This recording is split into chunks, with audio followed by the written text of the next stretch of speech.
mechanism, which, incapable and clod-like, no more resembled Raymond than the fallen rain is like the former mansion of cloud in which it climbed the higher skies, and gilded by the sun, attracted all eyes, and satiated the sense by its excess of beauty. Such as he had now become, such as was his terrene vesture, defaced and spoiled, we wrapped it in our cloaks, and lifting the burthen in our arms, bore it from this city of the dead. The question arose as to where we should deposit him. In our road to the palace we passed through the Greek cemetery. Here, on a tablet of black marble, I caused him to be laid. The cypresses waved high above. Their death-like gloom accorded with his state of nothingness. We cut branches of the funereal trees, and placed them over him, and on these again his sword. I left a guard to protect this treasure of dust, and ordered perpetual torches to be burned around.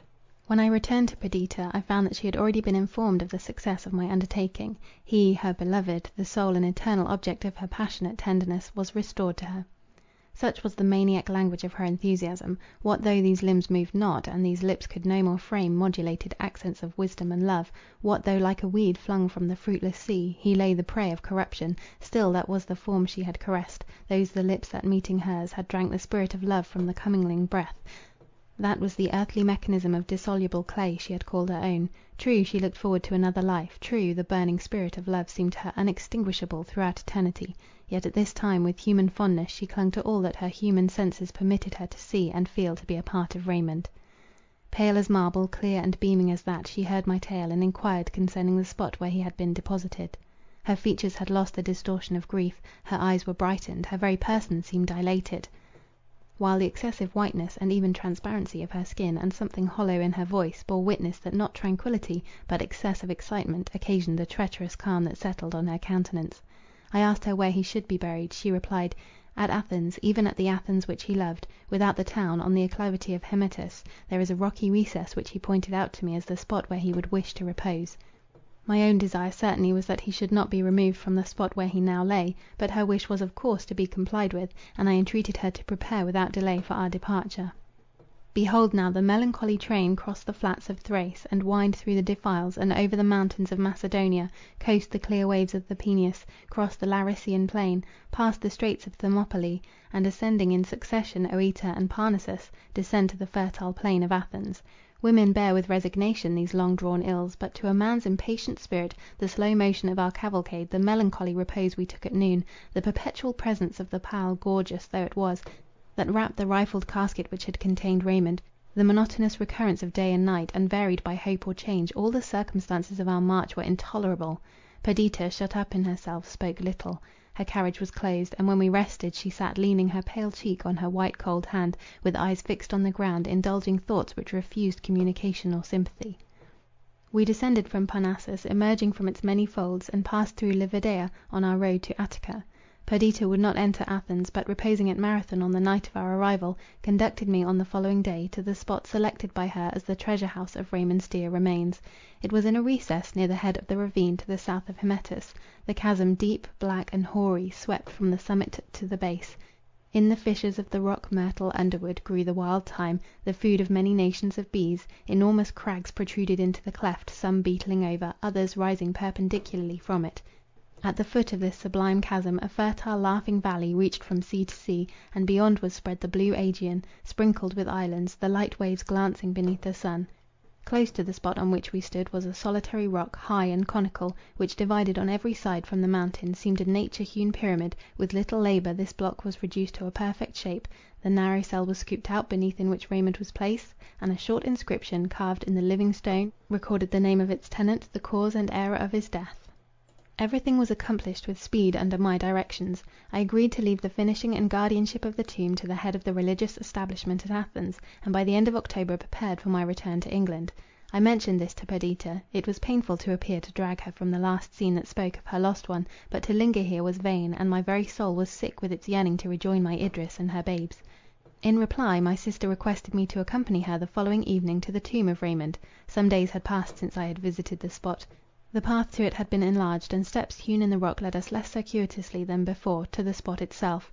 The platform on which the pyramid stood was enlarged, and looking towards the south, in a recess overshadowed by the straggling branches of a wild fig tree, I saw foundations dug, and props and rafters fixed, evidently the commencement of a cottage. Standing on its unfinished threshold, the tomb was at our right hand, the whole ravine and plain and azure sea immediately before us. The dark rocks received a glow from the descending sun, which glanced along the cultivated valley, and dyed in purple and orange the placid waves.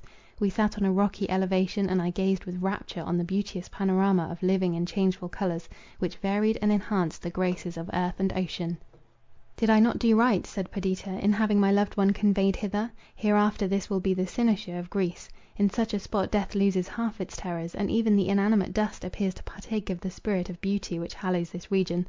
Lionel, he sleeps there; that is the grave of Raymond, he whom in my youth I first loved, whom my heart accompanied in days of separation and anger, to whom I am now joined for ever.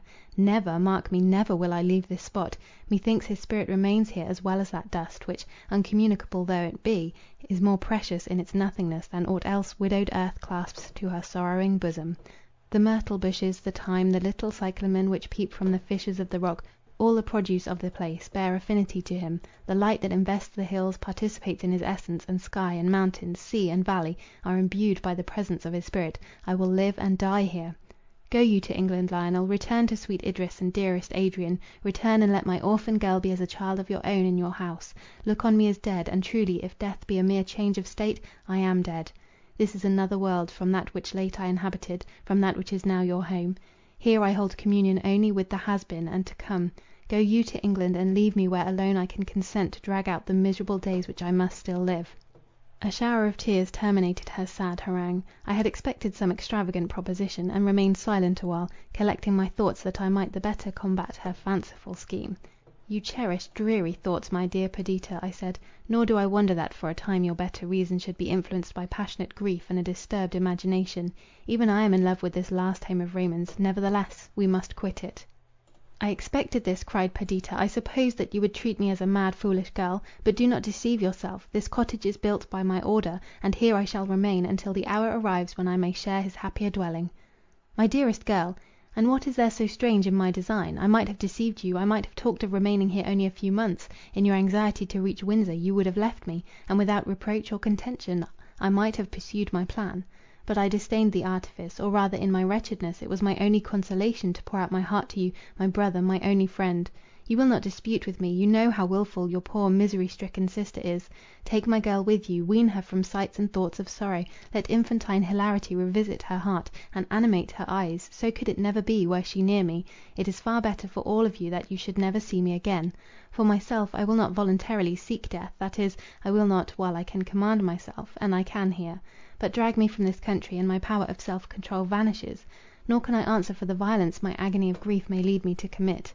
"You clothe your meaning, Perdita," I replied, "in powerful words, yet that meaning is selfish and unworthy of you. You have often agreed with me that there is but one solution to the intricate riddle of life, to improve ourselves and contribute to the happiness of others, and now, in the very prime of life, you desert your principles, and shut yourself up in useless solitude. Will you think of Raymond less at Windsor, the scene of your early happiness? Will you commune less with his departed spirit, while you watch over and cultivate the rare excellence of his child? You have been sadly visited, nor do I wonder that a feeling akin to insanity should drive you to bitter and unreasonable imaginings. But a home of love awaits you in your native England. My tenderness and affection must soothe you. The society of Raymond's friends will be of more solace than these dreary speculations. We will all make it our first care, our dearest task, to contribute to your happiness." Perdita shook her head. "If it could be so," she replied, "I were much in the wrong to disdain your offers. But it is not a matter of choice. I can live here only. I am a part of this scene; each and all its properties are a part of me. This is no sudden fancy; I live by it. The knowledge that I am here, rises with me in the morning, and enables me to endure the light. It is mingled with my food, which else were poison. It walks, it sleeps with me, for ever it accompanies me. Here I may even cease to repine, and may add my tardy consent to the decree which has taken him from me. He would rather have died such a death, which will be recorded in history to endless time, than have lived to old age unknown, unhonored. Nor can I desire better, than having been the chosen and beloved of his heart, here, in youth's prime, before added years can tarnish the best feelings of my nature, to watch his tomb, and speedily rejoin him in his blessed repose. So much, my dearest Lionel, I have said, wishing to persuade you that I do right. If you are unconvinced, I can add nothing further by way of argument, and I can only declare my fixed resolve. I stay here; force only can remove me. Be it so; drag me away, I return; confine me, imprison me, still I escape and come here. Or would my brother rather devote the heartbroken Perdita to the straw and chains of a maniac, than suffer her to rest in peace beneath the shadow of his society, in this my own selected and beloved recess? All this appeared to me, I own, methodized madness. I imagined that it was my imperative duty to take her from scenes that